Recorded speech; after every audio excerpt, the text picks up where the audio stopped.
ಸಮೀವುಲ್ಲಾ ಹಾಗೂ ಸಂತೋಷ್ ಆರೋಪ ಪ್ರತ್ಯಾರೋಪ. 1.5 ಕೋಟಿ ಮೇಲೆ ಬಿಲ್ ನಾನು ಮಾಡ್ಕೊಟ್ಟಿದ್ದೀನಿ. ಅದಂದ್ರೆ ಅಭಿವೃದ್ಧಿ ಅಲ್ವಾ? ಆ ಸಮಾಜದ ಜಾಗಕ್ಕೋಸ್ಕರ ಎಷ್ಟು ಹೋರಾಟ ಮಾಡಿದ್ರು ಗಿರೀಶ್ ಅವರು ಅಂದರೆ ಇವತ್ತು ಅವರು ನಗರಸಭಾ ಸದಸ್ಯತ್ವ ಸ್ಥಾನವನ್ನೇ ಕಳ್ಕೊಂಡಿದ್ದಾರೆ. ಅರಸೀಕೆರೆಯ ಸುದ್ದಿಗೋಷ್ಠಿಯಲ್ಲಿ ಮಾಜಿ ಅಧ್ಯಕ್ಷ ಸಿ ಗಿರೀಶ್ ಸ್ಪಷ್ಟನೆ. ನೀವು ಮೂಲ ಕಾಂಗ್ರೆಸ್ ಇದ್ದೀರೋ ನಿಮ್ಮ ಸ್ಥಾನನ ಬಲಪಡಿಸ್ಕೊಳ್ಳಿ. ಅರಸೀಕೆರೆಯಲ್ಲಿ ಮೂಲೆ ಗುಂಪಾಗ್ತಿದ್ದೀರಾ ನೀವು ಮೂಲ ಕಾಂಗ್ರೆಸ್ ಅವರು. ಅರಸೀಕೆರೆ ನಗರಸಭೆ ಅಧ್ಯಕ್ಷ ಎಂ ಸಮೀವುಲ್ಲಾ ಹಾಗೂ ಸಂತೋಷರ ಆರೋಪ ಪ್ರತ್ಯಾರೋಪಗಳಿಗೆ ಅಂತ್ಯ ಆಡಲೇಬೇಕೆಂದು ಮಾಜಿ ನಗರಸಭಾ ಅಧ್ಯಕ್ಷ ಸಿ ಗಿರೀಶ್ ಇಂದು ಸುದ್ದಿಗೋಷ್ಠಿಯನ್ನ ನಡೆಸಿ ಸ್ಪಷ್ಟನೆಯನ್ನ ನೀಡಿದ್ರು. ಇನ್ನು ಕಾಂಗ್ರೆಸ್ ಮುಖಂಡರಾದ ಕಾಟೀಕೆರೆ ಉಮೇಶ್ ರವರ ನಗರಸಭೆಯ ಕೆಲವು ಕಾಮಗಾರಿಗಳನ್ನು ನಾವೇ ನಿರ್ವಹಿಸುತ್ತಿದ್ದೇವೆಂದು ಇತ್ತೀಚೆಗೆ ಪತ್ರಿಕಾಗೋಷ್ಠಿಯಲ್ಲಿ ತಿಳಿಸಿದ್ರು. ಆ ವಿಚಾರ ಸತ್ಯವಾಗಿದ್ರೆ ಅರಸೀಕೆರೆ ತಾಲೂಕಿನ ಪ್ರಸಿದ್ಧ ಧಾರ್ಮಿಕ ಕ್ಷೇತ್ರ ಶ್ರೀ ಜೇನುಕಲ್ಲು ಸಿದ್ದೇಶ್ವರ ಸ್ವಾಮಿಯ ಸಾನ್ನಿಧ್ಯಕ್ಕೆ ಬಂದು ಪ್ರಮಾಣ ಮಾಡಲಿ. ನಾವು ನಮ್ಮ ಸ್ನೇಹಿತರು ಸಹ ನಾಳೆ ದೇವರ ಸಾನ್ನಿಧ್ಯದಲ್ಲಿ ನಾವು ಪ್ರಮಾಣ ಮಾಡ್ತೇವೆ ಎಂದು ನೇರವಾಗಿ ಸವಾಲ್ ಹಾಕಿದ್ರು. ಆತ್ಮೀಯ ನನ್ನ ಪ್ರೆಸ್ ಕ್ಲಬ್ನ ನನ್ನೆಲ್ಲ ಸನ್ಮಿತ್ರರಿಗೆ ಈ ಒಂದು ಪತ್ರಿಕಾ ಹೇಳಿಕೆಯನ್ನು ಕೊಟ್ಟಿದ್ದಕ್ಕೆ ತಮಗೆ ಹೃದಯಪೂರ್ವಕ ಧನ್ಯವಾದಗಳನ್ನು ಅರ್ಪಿಸುತ್ತಾ ಇವತ್ತು ಈ ಪತ್ರಿಕಾಗೋಷ್ಠಿಯನ್ನು ಪ್ರಾರಂಭ ಮಾಡಿದೆ. ನಿನ್ನೆ ಈಗ ಒಂದು 4-5 ದಿನದಿಂದ ನಡೆದಂತಹ ನಗರದಲ್ಲಿ ಎರಡೂ ಪಕ್ಷಗಳ ಆರೋಪ ಪ್ರತ್ಯಾರೋಪಗಳನ್ನ ನೋಡಿದ್ರಿ. ಹಾಗಾಗಿ ಇವತ್ತು ಅದಕ್ಕೊಂದು ಅಂತ್ಯ ಆಗಬಹುದು ಅನ್ನೋ ಒಂದು ಇದಕ್ಕೆ ಈ ಒಂದು ಪತ್ರಿಕಾಗೋಷ್ಠಿ. ಮೊದಲನೇದಾಗಿ ನನ್ನ ಆತ್ಮೀಯರು ಸನ್ಮಿತ್ರರು ಆದಂತಹ ನಗರಸಭಾ ಅಧ್ಯಕ್ಷರಾದ ಸಮೀವುಲ್ಲಾ ಅವರು ಕ್ಷಮೆ ಕೇಳಿದ್ದನ್ನ ತುಂಬುವುದರಿಂದ ಸ್ವಾಗತ ಅಂತ ಅವರಿಗೆ ತಿಳಿಸ್ತಾ, ಏನ್ ನಿನ್ನೆ ಪತ್ರಿಕಾ ಹೇಳಿಕೆಯನ್ನ ನಮ್ಮ ಕಾಟೀಕೆರೆ ಉಮೇಶ್ ಅವರು ಹಾಗೆ ನಮ್ಮ ಗೀಚೇಟಿ ಧರ್ಮಣ್ಣ ಅವರು ಮತ್ತೆ ನಮ್ಮ ಇನ್ನೊಬ್ಬರು ಮಿತ್ರರು ಮುದ್ದಳ್ಳಿ ಲೋಕಣ್ಣ ಅವರು ಏನ್ ಪತ್ರಿಕಾ ಹೇಳಿಕೆ ನೀಡಿದ್ರು ಅದರ ಬಗ್ಗೆ ಒಂದೆರಡು ಕ್ಲಾರಿಫಿಕೇಶನ್ಗೋಸ್ಕರ ಈ ಒಂದು ಹೇಳಿಕೆ. ಹಾಗೆ ಇನ್ನೊಂದು ನನ್ನ ಆತ್ಮೀಯರು ಅಣ್ಣನ ಸಮಾನರಾದಂತಹ ಮತ್ತೆ ಗ್ಯಾರಂಟಿ ಸಮಿತಿ ಅಧ್ಯಕ್ಷರಾದಂತಹ ಧರ್ಮಣ್ಣ ಅವರಿಗೆ ನಾನು ತುಂಬ ಹೃದಯದ ಧನ್ಯವಾದಗಳನ್ನ ಅರ್ಪಿಸ್ತೇನೆ. ಯಾಕೆ ಅಂದ್ರೆ ನೀವು MLA ಆಗ್ತೀರಾ ಅಂತ ಅವ್ರ ಬಾಯಲ್ಲಿ ಬಂದೋಗ್ತಿದೆ ಸಂತೋಷಣ್ಣ ಅವ್ರ ಬಗ್ಗೆ. ಹಾಗಾಗಿ ನಿಮ್ ಬಾಯಲ್ಲಿ ಬಂದಿದೆ ಧರ್ಮಣ್ಣ, ಮುಂದಿನ ಬಾರಿ ನೀವು ನಮ್ಮ ಜೊತೆ ಸೇರ್ಕೊಂಡು ಅವ್ರನ್ನ MLA ಮಾಡಕ್ಕೆ ನೀವು ಕೈ ಜೋಡಿಸ್ತೀರಾ ಅನ್ನೋ ಒಂದು ಆಶಾಭಾವನೆಯನ್ನ ಇಟ್ಕೊಂಡು, ಹಾಗೆ ನಮ್ಮ ಕಾಟೀಕೆರೆ ಉಮ್ಮಣ್ಣ ಅವರು ನಿನ್ನೆ ಒಂದು ಹೇಳಿಕೆ ಕೊಡ್ತಾರೆ, ನಾನು ಈ ಒಂದು ಕೆಲಸವನ್ನ ನಾನೇ ಮಾಡ್ತಾ ಇರೋದು ಅಂತ. ಉಮ್ಮಣ್ಣ, ನೀವು ಏನು ಆ ಕೆಲಸ ನಾನೇ ಮಾಡ್ತಾ ಇದ್ದೀನಿ ಅಂತ ಹೇಳಿದ್ದೀರಲ್ವಾ, ನೀವು ಜೇನುಕಲ್ಲು ಸಿದ್ದಪ್ಪನ ತುಂಬಾ ನಂಬ್ತೀರ, ನಾನು ಸಹ ನಂಬ್ತೀನಿ. ನಮ್ಮ ಲೋಕಣ್ಣ ಅವರು, ಯಾಕೆಂದ್ರೆ ಅವರು ಪಕ್ಕದಲ್ಲಿ ಅಲ್ಲೇ ಮುದ್ನಳ್ಳಿ, ನಿಮ್ದು ಪಕ್ಕದಲ್ಲಿ ಕಾಟೀಕೆರೆ, ಆ ಸನ್ನಿಧಾನದ ಹತ್ರದಲ್ಲೇ ಇರುವಂತ ಪುಣ್ಯವಂತರು ನೀವು. ನಾನು ನಾಳೆ ಸೋಮವಾರ ನಾಳೆ 11 ಗಂಟೆಯಿಂದ 12 ಗಂಟೆವರೆಗೂ ನಾನು ನನ್ನೆಲ್ಲ ಸನ್ಮಿತ್ರರು ಯಾದಾಪುರ ಬೆಟ್ಟದಲ್ಲಿ ನಿಮಗೋಸ್ಕರ ಕರ್ಪೂರ ಇಟ್ಕೊಂಡು ನಾವು ಕಾಯ್ತಿರ್ತೀವಿ. ನೀವು ಬಂದು ಕರ್ಪೂರ ಹಚ್ಚಿ ನಾವೇ ಆ ಕೆಲಸ ಮಾಡಿದೀವಿ ಅಂತೇಳಿ ಹೇಳಿಕೆ ಕೊಡ್ಬೇಕು. ಭಗವಂತ ನೀವು ಮಾಡಿದ ಆ ಕೆಲಸ ಅಂತ ನಾನು ಕರ್ಪೂರ ಹಚ್ಚಿ ನಾನು ಹೇಳಿಕೆ ಕೊಡ್ತೀನಿ. ಭಗವಂತ ಸತ್ಯ ಅಸತ್ಯನ ಭಗವಂತ ನೋಡ್ಕೊಳ್ಳಿ ಅಂತ ಹೇಳಿ. ಆದ್ರೆ ಹೆಣ್ಣಿನ ಬಗ್ಗೆ ಮಾತಾಡಬಾರ್ದು ಅಂತ ಹೇಳಿದ್ದಾರೆ ಉಮ್ಮಣ್ಣ ಅವರು. ನಾನೆಲ್ಲಾದ್ರೂ ನನ್ನ ಪ್ರೆಸ್ ಮೀಟ್ ಅಲ್ಲಿ ನಾನು ಯಾವ್ದಾದ್ರು ಹೆಣ್ಣಿನ ಬಗ್ಗೆ ಮಾತಾಡಿದ್ರೆ ನಾನು ಮತ್ತೆ ನನ್ನ ಜೀವನದಲ್ಲಿ ನಾನು ರಾಜಕಾರಣನೇ ಮಾಡಲ್ಲ. ನಾನು ಆ ಪದ ಬಳಸೇ ಇಲ್ಲ. ನನ್ನನ್ನ ನಮ್ಮ ಅಪ್ಪ ಅಮ್ಮ ಸುಸಂಸ್ಕೃತ ನಾಗರಿಕರಾಗಿ ಮಾಡಿದ್ದಾರೆ. ಹೆಣ್ಣಿಗೆ ಎಲ್ಲಿ ಗೌರವ ಕೊಡಬೇಕು ಅನ್ನೋದನ್ನ, ಯಾರಿಗೆ ಎಲ್ಲಿ ಗೌರವ ಕೊಡಬೇಕು ಅನ್ನೋದನ್ನ ನನ್ನ ತಂದೆ ನನ್ನ ತಾಯಿ ಕಲಿಸಿದ ಕಾರಣ ನಾನು ಒಂದೇ ಒಂದು ಹೆಣ್ಣಿನ ಬಗ್ಗೆ ನಾನು ಮಾತಾಡಿಲ್ಲ.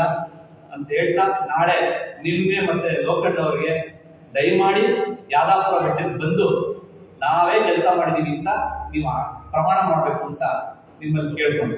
ಇನ್ನು ಕಳೆದ 15 ದಿನಗಳಿಂದ ಕೆಲವೊಂದು ವಿಚಾರದಲ್ಲಿ ಆರೋಪ ಪ್ರತ್ಯಾರೋಪಗಳಲ್ಲಿ ಸುದ್ದಿಯಾಗಿದೆ. ಎಲ್ಲ ವಿಚಾರಗಳು ಇಂದು ಕೊನೆಯಾಗಿವೆ. ನನ್ನ ಸ್ನೇಹಿತರು ಹಾಗೂ ಅರಸೀಕೆರೆ ನಗರಸಭೆಯ ಅಧ್ಯಕ್ಷ ಸಮೀಪುಲ್ಲಾ ಕೆಲವೊಂದು ಹೇಳಿಕೆಗಳಲ್ಲಿ ನೋವಾಗಿದ್ರೆ ಕ್ಷಮಾಪಣೆಯನ್ನ ಕೋರಿದ್ದಾರೆ. ಹಾಗಾಗಿ ಎಲ್ಲ ಗೊಂದಲಗಳಿಗೆ ಇಂದು ಕೊನೆಯಾಗಲಿದೆ ಎಂದಿದ್ದಾರೆ. ಇನ್ನು ನಗರಸಭೆ ಮಾಜಿ ಸದಸ್ಯ ಹರ್ಷವರ್ಧನ್ ರಾಜ್ ಮಾತನಾಡಿ, ನಗರಸಭೆ ಅಧ್ಯಕ್ಷ ಸಿ ಗಿರೀಶ್ ಒಂದು ಸಮುದಾಯ ಭವನದ ಸಮಸ್ಯೆ ಬಗೆಹರಿಸಿ ತಮ್ಮ ಅಧ್ಯಕ್ಷ ಸ್ಥಾನವನ್ನೇ ಕಳೆದುಕೊಂಡಿದ್ರು. ಅವರ ಕಾರ್ಯವನ್ನ ನಾವು ಸದಾ ನೆನಪಿಸಿಕೊಳ್ಬೇಕು ಎಂದಿದ್ದಾರೆ. ಆ ಸಮಾಜದ ಜಾಗಕ್ಕೋಸ್ಕರ ಎಷ್ಟು ಹೋರಾಟ ಮಾಡಿದ್ರು ಗಿರೀಶ್ ಅವರು ಅಂದರೆ ಇವತ್ತು ಅವರು ನಗರಸಭಾ ಸದಸ್ಯತ್ವ ಸ್ಥಾನವನ್ನೇ ಕಳ್ಕೊಂಡಿದ್ದಾರೆ. ಆ ಸಾಮಾಜಿಕ ಜಾಗ ಉಳಿಸೋಕ್ಕೋಸ್ಕರ ಆ ಕೃತಜ್ಞತೆಗಳು ನಿಮ್ಗೆ ಇಲ್ವಾ ಅನ್ನೋದು ನನ್ನ ಪ್ರಶ್ನೆ. ನೀವೇನು ಕಳ್ಕೊಂಡಿಲ್ಲ, ನೀವೇನು ಕಳ್ಕೊಂಡಿಲ್ಲ, ಅವ್ರು ಕಳ್ಕೊಂಡಿದ್ದಾರೆ. ಅದೇನಾರ ಗೊತ್ತಿದೆಯಾ ನಿಮಗೆ? ಆ ವಿಚಾರವಾಗಿ ಹೋದರೆ ನೀವು ಗಿರೀಶ್ ಅವ್ರ ವಿರುದ್ಧ ಒಂದು ಮಾತಾಡೋಂಗಿಲ್ಲ. ನೀವು ದುಡ್ಡೇ ಮುಖ್ಯ ಅಲ್ಲ, ಜೀವನ ಮಾಡೋಕ್ಕೆ ಒಂದು ಸ್ವಾಭಿಮಾನ ಅನ್ನೋದು ಮನುಷ್ಯನಿಗೆ ಇರಬೇಕು. ಅದು ಇಟ್ಕೊಂಡು ಮಾತಾಡಬೇಕಾದ್ರೆ ಜವಾಬ್ದಾರಿ ಇರಿ. ನಿಮ್ಮ ಸಮಾಜಕ್ಕೋಸ್ಕರ ಅವ್ರ ಸ್ಥಾನ ಕಳ್ಕೊಂಡಿದ್ದಾರೆ, ನೀವೇನು ಕಳ್ಕೊಂಡಿಲ್ಲ ಸ್ವಾಮಿ, ನೀವೇನು ಕಳ್ಕೊಂಡಿಲ್ಲ. ನೀವು ನಾನು ಕೇಳ್ಕೊಳ್ಳೋದಿಷ್ಟೇ, ನೀವು ಆ ಥರ ನೀವು ಆಗಿರೋದಾದರೆ ನೀವು ನಿಮ್ಮ ಮೂಲ ಕಾಂಗ್ರೆಸ್ಗರಾದಂಥ ಪ್ರಾಮಾಣಿಕರಾದಂಥ ವೆಂಕಟಮುರಿ ಅವರಿಗೆ ಒಂದು ಅಧ್ಯಕ್ಷ ಸ್ಥಾನ ಕೊಡಿಸಿದ್ರೆ ನೀವು ಹೇಳೋದ್ರಲ್ಲಿ ಒಂದು ಅರ್ಥ ಇದೆ, ನೀವು ಮಾತಾಡೋದ್ರಲ್ಲಿ ಅರ್ಥ ಇದೆ. ಸುಮ್ಮನೆ ಈ ಓಲೈಕೆ ರಾಜಕಾರಣ ಇದೆಲ್ಲ ಬಿಟ್ಬಿಟ್ಟು ಸ್ವಲ್ಪ ಸ್ವಾಭಿಮಾನವಾಗಿ ಇರಬೇಕು ಅನ್ನೋದು ನನ್ನ ಉದ್ದೇಶ ಅಷ್ಟೇ. ನಮ್ಮ ಕಾಟಿಕೆರೆ ಉಮ್ಮಣ್ಣವ್ರಿಗೆ ನಾವೊಂದು ಪ್ರಶ್ನೆ ಕೇಳಕ್ಕೆ ಇಷ್ಟಪಡ್ತೀವಿ.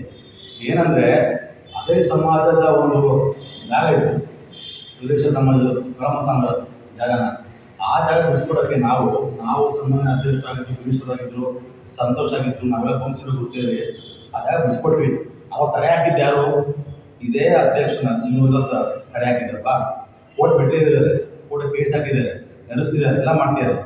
ತೊಂದರೆ ಮಾಡಿದ್ದು ಯಾರು? ಇವರು ಅಧ್ಯಕ್ಷ ತಾನೆ. ಅದನ್ನ ಯಾಕೆ ಹೇಳ್ತೀರ ಒಮ್ಮನ ನೀವು ಇಲ್ಲವನು? ಯಾಕೆ ಹೇಳ್ತೀರ? ನಿಮ್ಮ ಸಮಾಜ ಜಾಗ ಹೊಡೆದಿರಲ್ಲ, ಯಾಕೆ ಹೇಳ್ತಿಲ್ಲ? ಅದು ಫಸ್ಟ್ ಹೇಳಿ ನೀವು, ಅದು ಬಯಲಲ್ಲಿ ಪಡಿಸಿ. ತೊಂದರೆ ಮಾಡ್ತೀನಿ ಸಮಾಜಕ್ಕೆ, ಅವ್ರು ಸರಿಯಿಲ್ಲ, ನಾವು ಯಾರಲ್ಲ. ನಿಮ್ಮ ಸಮಾಜ ಸಂತೋಷಣ್ಣ, ನಾವು ಯಾವ ಸಮುದಾಯ ಇದ್ದದು? ಗ್ರಾಮ ಸಮುದಾಯ.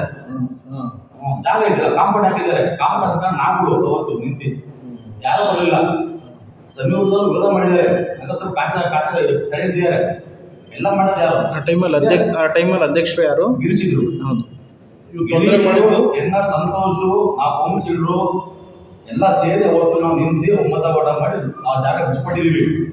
ಎಲ್ಲರೂ ಗೊತ್ತು, ಇದೇ ವೇಗಲೇ ಗೊತ್ತು, ನೀರು ಸೋಮಣ್ಣ ಗೊತ್ತು, ಎಲ್ಲರೂ ಗೊತ್ತಿದೆ, ಪ್ರತಿಯೊಬ್ಬರು ಗೊತ್ತಿದೆ. ಅದನ್ನ ಯಾಕೆ ನೀವು ಪ್ರಶ್ನೆ ಮಾಡ್ತಿಲ್ಲ? ಅಧ್ಯಕ್ಷರಿಗೆ ಯಾಕೆ ಹೇಳ್ತೀರಿ ನೀವು? ಜಾಗ ಕೇಳ್ತಿಲ್ಲ, ಜಾಗ ಬಿಡಿಸ್ಕೊಂಡು ಬರ್ತೀವಿ ಸಮಾಜ ವತಿಯಿಂದ. ಅದು ಫಸ್ಟ್ ಪ್ರಶ್ನೆ ಮಾಡಿ ಕೇಳಿ ನಿಮ್ಮ ಅಧ್ಯಕ್ಷರಿಗೆ. ಅದ್ರ ಬಿಟ್ಟು ನೀವು ಬೇರೆ ಅವರು ಓಲೈಕೆ ರಚನೆ ಮಾಡಿ ಬಿಡಿ, ಫಸ್ಟು ಓಲೈಕೆ ಮಾಡಿಬಿಡಿ. ನೀವೇ ಕೆಲಸ ಮಾಡಿದರೆ ನಗರಸಭೆಯಿಂದ ಬನ್ನಿ ಹೆಚ್ಚಿದವ್ರಿಗೆ ಸ್ವಲ್ಪ ಹಚ್ಚನ ಪ್ರಮಾಣ ಮಾಡಿ. ಟೆಂಡರ್ ನಿಂದೆ, ಡಾಕ್ಯುಮೆಂಟ್ ನಿಂದೆ, ಕೆಲಸ ಮಾಡ್ತಾ ಯಾರು? ನಗರಸಭೆ ಅಧ್ಯಕ್ಷರು. ಎಲ್ಲ ಕಷ್ಟಗಳಿಗೆ ಸ್ಪಂದಿಸ್ತಾ ಇರೋಂಥ ಶೇಖರಣ ಆಗಿರ್ಬೋದು, ಎಳವಾರೆ ನಾಗಣ್ಣ ಆಗಿರ್ಬೋದು, ಉಮ್ಮಣ್ಣ ಆಗಿರ್ಬೋದು, ಇವರಿಗೆ ನಮ್ಮೊಂದು ಪ್ರಶ್ನೆ. ಶೇಖರಣವರೇ, ಶಿವಲಿಂಗೇಗೌಡರು ಬರೋಕ್ಕಿಂತ ಮುಂಚೆ ನೀವು ಗ್ರಾಮ ಪಂಚಾಯತಿ ಸದಸ್ಯರಾಗಿದ್ದೀರಿ, ಅಧ್ಯಕ್ಷರಾಗಿದ್ದೀರಿ. 20 ವರ್ಷದಿಂದ EJD ಪಂಚಾಯತಿ ಭಾಗದಲ್ಲಿ ನೀವು ಪ್ರಬಲವಾಗಿ ಬೆಳೆದಿದ್ದೀರಾ. ನಿಮ್ಮ ಸಂಘಟನೆಗೆ ನಮ್ಮ ಸಂತೋಷ. ಅಲ್ಲ ಸ್ವಾಮಿ, ನೀವು ಎಳವಾರೆ ನಾಗಣ್ಣ ಅವರೆಲ್ಲ ತುಂಬ ಕಷ್ಟಪಟ್ಟು ಸಂಘಟನೆ ಮಾಡ್ತಾ ಇದ್ದೀರಾ. ಈಗ ನೀವು ಪ್ರೆಸ್ ಮೀಟ್ ಮಾಡ್ತೀರಲ್ಲ, ಶಿವಲಿಂಗೇಗೌಡರ ಪರವಾಗೋ ಇಲ್ಲ ಸೆಮಿಯುಲ್ಲಾ ಪರವಾಗಿ ನೀವು ಪ್ರೆಸ್ ಮೀಟ್ ಮಾಡಿ ಅವ್ರು ವಹಿಸ್ಕೊತಿದ್ದೀರಲ್ಲ, ಶಿವಲಿಂಗೇಗೌಡರು ಸಮಾಜದವ್ರು ಯಾರಾದರೂ ಪ್ರೆಸ್ ಮೀಟ್ ಮಾಡ್ತಾ ಇದ್ದಾರೆ ರೀ?